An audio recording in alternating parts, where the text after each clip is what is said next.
Impeachment trial shakeups, GOP senators reacting to an unpublished manuscript from former National Security Advisor John Bolton, in which he claims President Trump instructed him to withhold aid from Ukraine. Some, including Utah Senator Mitt Romney and Maine Senator Susan Collins, admit that the revelations may lead to witness testimony. Meanwhile, the Wall Street Journal editorial board is calling on Bolton to reveal information from the book himself, saying, quote, "This doesn't require testifying to the Senate. Mr. Bolton could do it in a public statement, a TV interview, or an op-ed in this publication. Our editors are standing by." Joining me right now is former Arkansas Governor, Republican presidential candidate Mike Huckabee. Governor, it's always a pleasure to see you. Thanks so much for being here. Always my pleasure, Maria. Thank you. What do you think about that idea? John Bolton doing an interview on Mornings with Maria or doing an op-ed in the Wall Street Journal, somehow getting his statement out there to inform the public, inform us of really what went down here, rather than speculating over a manuscript that's not published yet? Well, I mean, that would be one way. Of course, the criticism would be that he's not under oath if he's on your show, unless you were to swear him in, which I think you should do that. He would never dare lie to Maria. Thank you. Now, he would, okay, I think he's afraid of her. Yep. Hey, heck, I'm afraid of Maria, so let's be honest about it. It's just that simple. No, I want you to, this is a very serious subject here. Go ahead. But here's what I would honestly remind people. The reason that John Bolton shouldn't be out there talking is because it's an issue of national security and it's an issue of executive privilege. When you work in the White House and you work for the President of the United States, there are certain things that you're going to be privy to that you should not be putting in your book. You should not be going out and telling, because you were entrusted with one of the highest positions in the government of our country.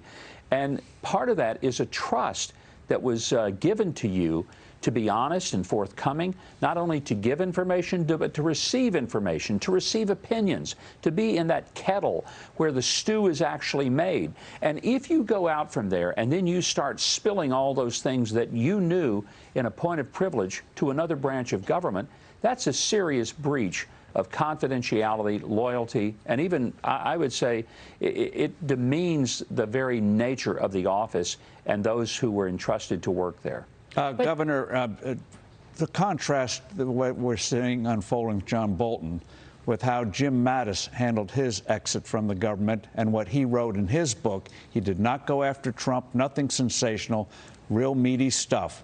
Contrast those two. I think it's very telling, Mattis and Bolton. Well, and I think that's a great contrast, Steve, because Jim Mattis, everybody was breathlessly awaiting his book, thinking that he was going to go after Trump and talk about horrible things. He didn't. He's a man of honor. He's a man who spent his life being loyal to his commander-in-chief and understanding that if you get to a point where you can't follow the orders, you resign and you quietly disappear. You don't go out and make money off of it. And that's what's distasteful, I believe. And we don't know what's in Bolton's book yet because it hadn't been released. We have not seen the book. That's the bottom line, Dagan. Yeah. Right. But, Governor, to your point that I want to reiterate this, John Bolton and his publisher denied that they leaked this to sell books. And Bolton's lawyer, Chuck Cooper, tells that the Wall Street Journal editorial board he submitted the draft of his client's memoir to the White House for security clearance screening on December the 30th. So the issue there is they're trying to say, you know, they're not jeopardizing executive privilege because this book was submitted and they're not the ones behind the leak. I think it's also important to note that one of the problems this president has had is that there are people who are holdovers from previous administrations and people in government, we call them the mechanics. These are the people that aren't really necessarily one party or the other. They're the mechanics who just work for administrations.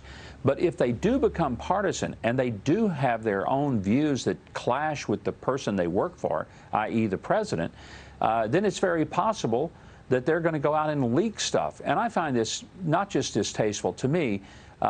This ought to be criminal activity when you leak information to which you're privy because you've been placed in a position of trust, be it that you're a holdover from a previous administration or you just don't like what's going on.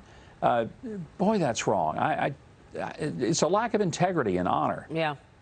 Governor Kelly Torrance here. You know, one thing I noticed at the impeachment trial was it seems like the Democrats are trying to delegitimize already the 2020 election. We had Adam Schiff talking about how important it was to get Trump out of office because we can't trust the 2020 election.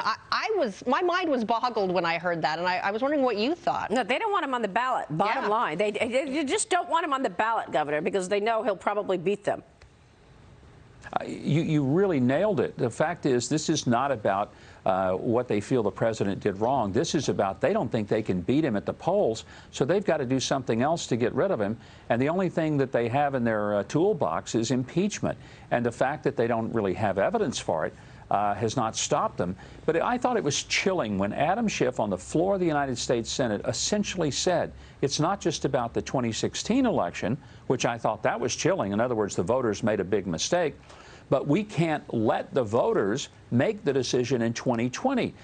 And that undermines the very essence of our constitutional republic. God help us when we have 535 people who believe that they can overturn the votes of over 60 million American people. But the message, well, they did it already. They tried to do it already. The message for years has been us, you hayseeds and you rednecks and trash living in the hinterlands. You don't deserve a vote. You're a deplorable clinging to your guns and your Bible. Yeah. You know, that may be exactly, I know it's what they think about us. I've seen that clip on CNN with Don Lemon laughing so hard he couldn't stand himself. That's disgusting. But, you know, whether they like the votes or not, the votes are what run this country. And if we ever get to the place where we let the elitist snobs, people whose nose are so high in the air that a good rain would drown them, then we've lost the country. And I just would hate to see people accept that as norm. Well, Elizabeth Warren is talking about getting rid of the Electoral College after she gets elected. Yeah. Good luck. Look, let's not forget they've already gave this a really good try in 2016 with the spying, unlawful spying, the informants thrown at Trump campaign people, and the critics of the president refused to acknowledge the true wrongdoing. There is, after all, a criminal investigation underway led by John Durham. Governor, we're going to be watching that and all of this. Thank you so much for your insights. We so appreciate you joining us this morning.